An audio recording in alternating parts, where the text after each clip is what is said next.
the larger the tax incentive, the more attractive the city is going to be, or state, you know.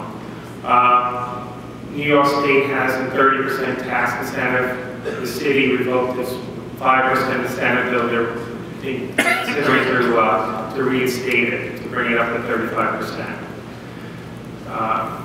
Pennsylvania has a 25% incentive.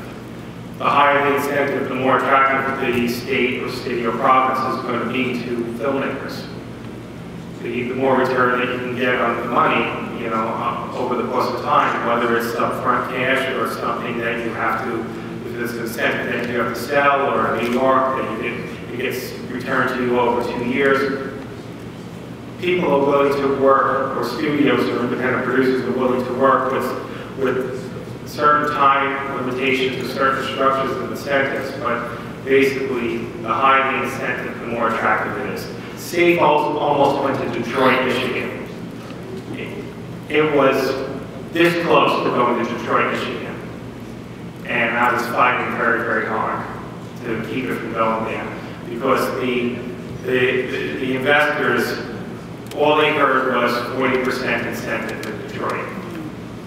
And that's really a false incentive in my mind, because there is no infrastructure in Detroit in terms of film crew.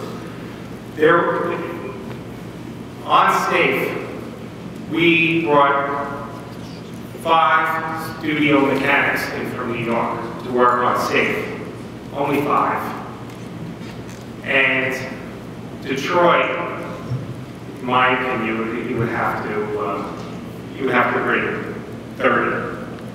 You know, it just doesn't have. There's very talented crew here. There are vendors here that work with the film industry, that understand what they do, and how the film industry operates. And in Detroit, everything has to be imported. So once you import people and you fly them and you're putting them up in hotels, and the 40% is only for local Detroit, Michigan residents. It's not for out-of-state people. It's not for out of Detroit residents. You know, the incentive percentage drops.